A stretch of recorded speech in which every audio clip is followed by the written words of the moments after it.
Hello everyone. तो आज हम स्टार्ट करते हैं एडमिनिस्ट्रेटिव थिंकर में मैक्स वेबर के बारे में। तो सबसे पहले हम इसका इंट्रोडक्शन पढ़ेंगे।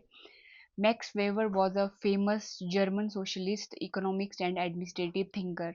और उनका जो जन्म हुआ था वो हुआ था 1864 में। कहाँ? जर्मनी के रहने वाले थे, एयरफोर्ट में जो इनका जन्म हुआ था। और उनकी डेथ कब हुई थी? 1920 में। Weber made important contribution to sociology, political science and public administration में इनका महत्वपूर्ण योगदान रहा है। He is known for theory of bureaucracy. जो मैक्स वेवर थे उन्होंने थ्योरी ऑफ ब्यूरोक्रेसी दी है और कॉन्सेप्ट ऑफ अथॉरिटी के बारे में बताया है।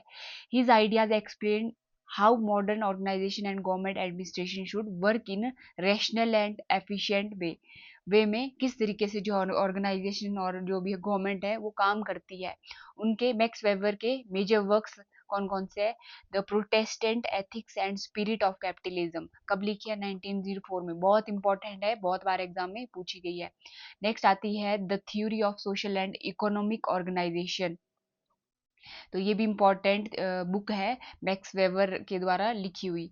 फिर नेक्स्ट बात करते हैं हम ब्यूरोक्रेटिक मॉडल के बारे में। अब बात करते हैं ओरिजिन कैसे हुआ ब्यूरोक्रेसी का। ओरिजिन ऑफ ब्यूरोक्रेसी जो टर्म है वो किसके द्वारा कॉइन की गई है? जो ब्यूरोक्रेसी है टर्म वो सबसे पहले कॉइन की है विंसेंट डी जॉर्ने ने। कब? 1745 में। फिर आता है जो ब्यूरोक्रेसी है उसको फ्रेंच वर्ड से लिया गया है जिसका मतलब है ब्यूरो, और इसका मतलब होता है डेस्क और ऑफिस। कि भाई जो फ्रेंच वर्ड से ब्यूरो को लिया है इसका मतलब है डेस्क का, कार्यालय जहाँ पे लोग क्या करते हैं? काम करते हैं। द टर्म लेटर स्प्रेड, और बाद में जो ये टर्म है ब्यूरोक्रेसी वो जर्मनी ब्यूरोक्रेटिक में जो है आई, और फिर एंड देन टू इंग्लिश, फिर जो है इंग्लिश में प्रचलित हुई। Early thinker on bureaucracy. प्रारंभिक विचारक कौन थे? थिंकर कौन थे ब्यूरोक्रेसी के? सबसे पहले है आपका कार्ल मार्क्स आता है, मैक्स वेबर आता है, रॉबर्ट माइकल आता है, गैक्टेनो मॉस्को। ये इन इन सब का आपने नाम याद रखना है। ये किससे रिलेटेड है? ब्यूरोक्रेसी से, एग्जाम में पूछा जाता है। बट द सिस्टमेटिक और scientific study of bureaucracy was started by max weber. पर जो सिस्टमेटिक वे में स्टडी किसने की है? मैक्स वेबर ने। इसलिए जो है ब्यूरोक्रेसी में मैक्स वेबर ज्यादा हाईलाइट होते हैं। फिर बात करते हैं हम आयरन लॉ ऑफ ओलिगार्ची की। अब एक बुक है पॉलिटिकल पार्टीज, कब लिखी गई? 1911 में। किसके द्वारा लिखी गई? रॉबर्ट माइकल्स के द्वारा। और उन्होंने जो है इसमें आयरन लॉ ऑफ ओलिगार्ची का कॉन्सेप्ट बताया। अभी आयरन लॉ ऑफ ओलिगार्ची क्या है? According to this theory large organisation tend to become oligarchic, means power concentrates in the hands of few leaders. अब इसमें क्या बोला कि भाई जो एक मतलब उनके अनुसार क्या बात की गई इसमें कि जो भी बड़े संगठन है वो क्या करते हैं? धीरे धीरे कुछ लोगों के हाथ में जो है पावर क्या होती है? केंद्रित हो जाती है। तो ये है लॉ ऑफ ओलिगार्ची। फिर नेक्स्ट बात करते हैं हम पॉलिटिकल सिस्टम क्लासिफिकेशन के बारे में। इस ये भी एक बुक लिखी गई है द रूलिंग क्लास। कब? 1939 में। किसके द्वारा? गैक्टेनो मॉस्को के द्वारा। क्लासिफाइड पॉलिटिकल सिस्टम के बारे में बताया गया है इसमें। इसमें जो राजनीति है, पॉलिटिकल सिस्टम है, उसको दो भागों में बांटा उन्होंने। सबसे पहले फ्यूडल सिस्टम, देन नेक्स्ट आता है आपका bureaucratic system. He believed bureaucracy is essential for governing large empire. उनके अनुसार क्या है कि बड़े साम्राज्य को चलाने के लिए क्या है? ब्यूरोक्रेसी बहुत आवश्यक है। फिर बात करते हैं Max Weber give the first scientific explanation of bureaucracy. Max Weber ने साइंटिफिक एक्सप्लेनेशन दी है ब्यूरोक्रेसी की। He described bureaucracy as an ideal type. Bureaucracy को मैक्स वेबर ने क्या कहा? कि ये आइडियल टाइप है। तो ये बहुत इंपॉर्टेंट है। ब्यूरोक्रेसी को आइडियल टाइप किसने बोला है? मैक्स वेबर ने। क्वेश्चन पूछा जाता है। देन नेक्स्ट आता है हमारा थ्योरी ऑफ अथॉरिटी, अधिकार का सिद्धांत। अब थ्योरी ऑफ अथॉरिटी में बात करते हैं हम पावर वर्सेस अथॉरिटी। भाई शक्ति और अधिकार। अब इसमें जो है डिफरेंस है पावर और अथॉरिटी। अब मैं आपको सिंपल शब्दों में बताऊंगी कि पावर क्या होता है। पावर क्या होता है? इनफॉर्मल होता है, और अथॉरिटी क्या है? फॉर्मल वे में चलती है। अब मान लो एक एग्जांपल बताती हूँ। जैसे कि मान लो स्कूल में अगर कोई कमजोर छात्र है तो एक जो स्ट्रांग छात्र है जो क्या करता है? रैगिंग आपने सुना होगा। तो एक उसके पास वो क्या है? अपनी पावर दिखा रहा है बच्चे को, और उसको क्या कर रहा है? उसको डरा रहा है, उसको मजबूर कर रहा है किसी भी काम को करने के लिए। पर अथॉरिटी में ऐसा नहीं होता है। अब अथॉरिटी में क्या होता है कि जो पावर है वो एक्सेप्ट की जाती है स्वेच्छा से। कोई भी आदेश होता है, मान लो कोई आईएएस है या कोई आपका एसडीएम है। अगर एक सिंपल एग्जांपल बताती हूँ, मान लो आपके स्टेट में सीएम है, ठीक है, अगर कोई वो ऑर्डर दे रहे हैं तो लोग क्या करते हैं, उसको स्वेच्छा से मानते हैं, तो वो अथॉरिटी है। अथॉरिटी और पावर में ये डिफरेंस है, मैंने आपको बताया। फिर Weber define power as the ability, एक क्षमता है to carry out one is will despite resistance. अब अथॉरिटी के बारे में क्या बताया, authority means legitimate power accepted by people के द्वारा, जहां लोग स्वेच्छा से स्वीकार कर रहे हैं अथॉरिटी को। फिर नेक्स्ट बात करते हैं हम टाइप ऑफ अथॉरिटी की। अब मैक्स वेबर ने टाइप्स बताए अथॉरिटी के। अब कौन कौन से टाइप है, अब 3 प्रकार के टाइप्स बताए। सबसे पहले हमारा ट्रेडिशनल, फिर क्रिज्मेटिक अथॉरिटी, फिर आता है लीगल रैशनल अथॉरिटी। अब सबसे पहले ट्रेडिशनल अथॉरिटी, जो पारंपरिक अधिकार है, ये किस पे बेस्ड है, बेस्ड ऑन कस्टम, जो हमारे ट्रेडिशन है, बिलीफ है, जो भी हमारे परंपराएं रीति रिवाज है। People obey rules because of tradition and loyalty. अब आप अगर एक सिंपल सा एग्जांपल बताए कि जो भी हमारे ट्रेडिशन, किसी भी फैमिली में कोई कोई रीति रिवाज होते हैं, चाहे विवाह के संबंध में, चाहे आपके किसी की डेथ होती है, तो सबकी जो है अपने परंपराएं रीति रिवाज होते हैं, लोग क्या करते हैं, उसको फॉलो करते हैं। वो उन चीज़ों को फॉलो, क्योंकि जो है पीछे उनके पूर्वजों ने जो है उन चीज़ों को कंटिन्यू किया, तो वो भी आज उनको अपनी पूरी निष्ठा के साथ जो है उनको फॉलो करते हैं। फिर आता है क्रिज्मेटिक अथॉरिटी, दूसरी जो अथॉरिटी बताई इन्होंने, क्रिज्मेटिक अथॉरिटी बताई, करिश्माई अधिकार। अब ये क्रिज्मेटिक अथॉरिटी क्या होती है, this authority is based on special quality and personality of a leader. अब इसमें क्या है कि भाई क्रिज्मेटिक अथॉरिटी वो होती है कि भाई किसी पर्सन में स्पेशल क्वालिटीज होती है, पर्सनैलिटी, कोई लीडर है, उसको क्या करते हैं लोग, फॉलो करते हैं, उसकी पर्सनैलिटी, उसकी क्वालिटी को देख के। वो बेस्ट एग्जांपल मैं आपको बताती हूँ, जैसे हमारा महात्मा गांधी है, ठीक है, महात्मा गांधी हमारे लीडर, फ्रीडम फाइटर रह चुके हैं। अब लोग क्या करते थे, उनको फॉलो करते थे, विलिंगली फॉलो करते थे, उनको मानते थे, क्योंकि उनमें ऐसी क्वालिटीज थी स्पेशल, क्योंकि वो ट्रूथ और नॉन वायलेंस के ऊपर जो है चलते थे, उनके प्रिंसिपल्स थे ये। तो देखने में तो उतने पावरफुल नहीं थे, पर उनमें एक करिश्माई ऐसा मतलब अथॉरिटी थी कि लोग मतलब लाखों लोग उनके पीछे चलते थे। फिर आता है, अब followers obey the leaders because of personal devotion and trust. लोग क्या करते हैं, उनको फॉलो करते हैं कि ट्रस्ट करते हैं उन पे, एक उनके अंदर एक स्पेशल क्वालिटी है। और ये जो क्वालिटी थी वो अनस्टेबल बताया उन्होंने, because it may end when the leader dies और लूजेज करिश्मा। और ये जो ये करिश्मा होता है, जो क्रिज्मेटिक अथॉरिटी है, वो क्या है कि अगर जैसे उनकी डेथ होगी तो वो उनके साथ साथ वो चीजें खत्म हो जाती है, वो अस्थाई, अनस्टेबल है, अस्थिर है।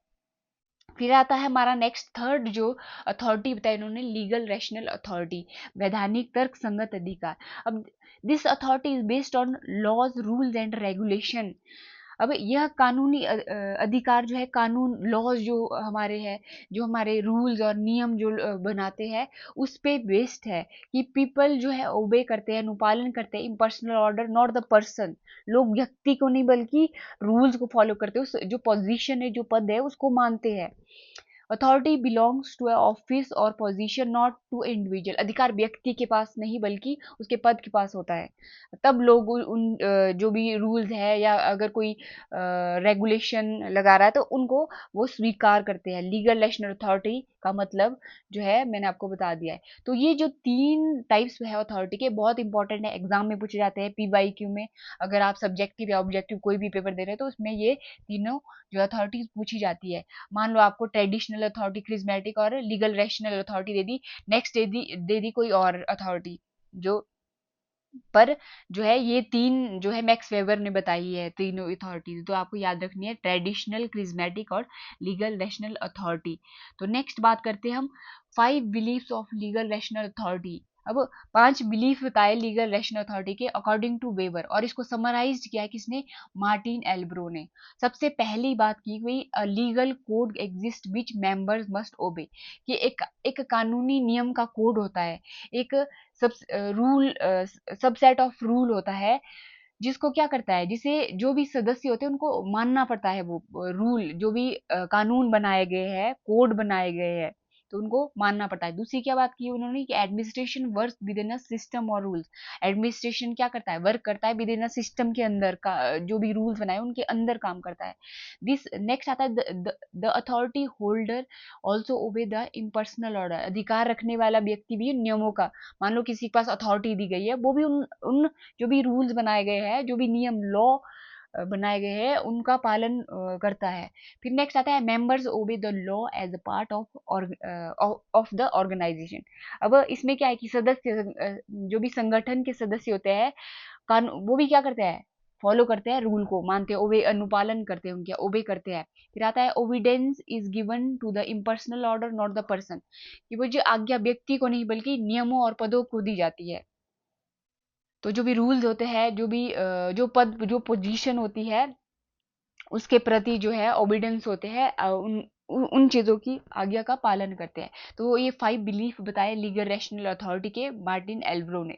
फिर नेक्स्ट आता है structural and behavioural feature according to Mohit Bhattacharya ने। एग्जाम में पूछा जाता है, पीवाईक्यू में बहुत बार पूछा है। स्ट्रक्चरल प्रॉपर्टीज और बिहेवियरल कैरेक्टरिस्टिक्स बताए। अब स्ट्रक्चरल से क्या आता है, स्ट्रक्चर से आता है आपका जिसमें डिवीजन ऑफ वर्क की बात की गई है, वही कार्यों का विभाजन करना, हायरार्की की बात की गई, सिस्टम ऑफ रूल्स की बात की गई, रूल स्पेसिफिक की बात की गई। फिर आता है बिहेवियरल कैरेक्टर्स में क्या, रैशनैलिटी तक संगत की बात, इम्पर्सनैलिटी की बात की गई, रूल ओरिएंटेड और न्यूट्रलिटी की बात की गई। फिर बात करते हैं हम अब ब्यूरोक्रेसी के बारे में। पढ़ा कि अब कंट्रोल ओवर ब्यूरोक्रेसी, भाई कंट्रोल कैसे रखा जाए ब्यूरोक्रेसी के ऊपर। अकॉर्डिंग टू मार्टिन एल्ब्रो, जो भी नौकरशाही हमारे पास, उस पर कंट्रोल कैसे तरीके से क्या है। मार्टिन एल्ब्रो कहते हैं Weber suggest 5 mechanism to control bureaucracy. तो ये 5 मैकेनिज्म बताया उन्होंने ब्यूरोक्रेसी को कंट्रोल करने के। अब जो मार्टिन एल्ब्रो है, उन्होंने एक बुक लिखी है 1970 में। कौन सी बुक है, ब्यूरोक्रेसी के ऊपर, ब्यूरोक्रेसी। ये बुक लिखी है किसने आपकी, मार्टिन एल्ब्रो ने। कब लिखी है, 1970 में। एग्जाम में पूछा जाता है तो आप ध्यान रखना। अब 5 जो मैकेनिज्म बताए, सबसे पहले है कॉलेजिबिलिटी, सामूहिक निर्णय। अब इसमें कॉलेजिबिलिटी में क्या बोला कि भाई कंट्रोल किस तरीके से है कि भाई मोर देन वन पर्सन जो पार्टिसिपेट इन डिसीजन मेकिंग। जो भी आप डिसीजन ले रहे हैं, उसमें एक से ज्यादा जो भी लोग हैं वो क्या करें, पार्टिसिपेट करें, तभी हम ब्यूरोक्रेसी पे क्या कर सकेंगे, कंट्रोल कर सकेंगे। फिर नेक्स्ट बात की सेपरेशन ऑफ पावर, शक्तियों का विभाजन। अब क्या है, डिफरेंट बॉडीज शेयर रिस्पॉन्सिबिलिटीज। अब इसमें क्या कहा कि भाई डिफरेंट बॉडीज में क्या की जाएगी, सेपरेशन की जाएगी, पावर्स विभाजन किया जाएगा शक्तियों का, और ताकि जो है रिस्पॉन्सिबिलिटी जो है शेयर होंगी एक दूसरे के पास। फिर आता है एमेच्योर एडमिनिस्ट्रेशन की बात की गई, भाई non professional person participate in organization. जो प्रोफेशनल है उसकी जगह उन्होंने बोला कि नॉन प्रोफेशनल पर्सन जो है वो भी क्या करेंगे, पार्टिसिपेट करेंगे एडमिनिस्ट्रेशन में। नेक्स्ट है डायरेक्ट डेमोक्रेसी की बात की, bureaucrats work under the supervision of public assemblies.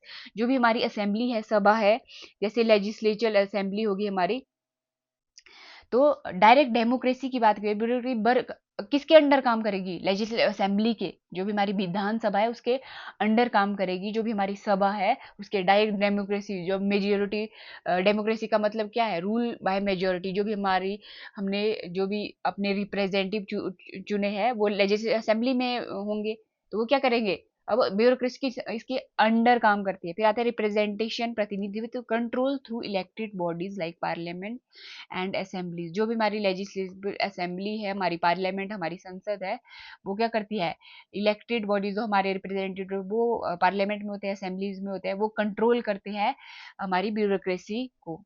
फिर नेक्स्ट बात करते हैं हम क्रिटिसिज्म ऑफ ब्यूरोक्रेसी। बेवर की थ्योरी जो ब्यूरोक्रेसी के ऊपर है, अब इसका क्रिटिसाइज किया बहुत उन्हें। सबसे पहला था माइकल क्रोजर, द उन्होंने क्या कहा, द ब्यूरोक्रेटिक फिनोमेना। मैंने आपको सिंपल जो है मेन पॉइंट्स बताए हैं, डायरेक्ट पूछे जाते हैं आपके एग्जाम में, पीवाईक्यू में, ये मैं उसके पर्पज से बता रही हूँ। माइकल क्रोजर ने कहा कि द ब्यूरोक्रेटिक फिनोमेना 1964 में एक बुक भी है ये। फिर आता है जो थर्स्टिन बेवलिन ने क्या है ट्रेंड इनकेपेसिटी की बात की है, डिवे ने क्या कहा ऑक्यूपेशनल साइकोसिस कहा ब्यूरोक्रेसी को, और विक्टर थॉमसन ने क्या कहा ब्यूरोपैथोलॉजी की बात की गई इसमें। अब जो कंक्लूजन क्या निकल के आता है, जो मैक्स वेबर है जो उन्होंने थ्योरी दी ब्यूरोक्रेसी की, उन्होंने एक्सप्लेन किया rational rule based and efficient system administration के बारे में। और वो क्या मानते थे, he believe that bureaucracy is most effective from of the organization to modern society में बहुत इफेक्टिव है। और ये इंश्योर करते हैं discipline, hierarchy, specialization, predictability. Although later scholars ने क्रिटिसाइज भी किया इनको, और बेवर स्टिल जो भी मॉडर्न टाइम में है फाउंडेशन है अंडरस्टैंड मॉडर्न एडमिनिस्ट्रेटिव सिस्टम को के लिए ये एक फाउंडेशन आधारशिला मानी जाती है। तो ये कंक्लूजन था हमारा मैक्स वेबर का। मैंने आपको बताते इसका इंट्रोडक्शन हो गया, हमने ब्यूरोक्रेटिक मॉडल पढ़ा, हमने जो है जो भी इसके टाइप्स है अथॉरिटी के वो पढ़े, तो बहुत इंपॉर्टेंट है। बस ये था हमारा आज का lecture. Thank you, have a good day.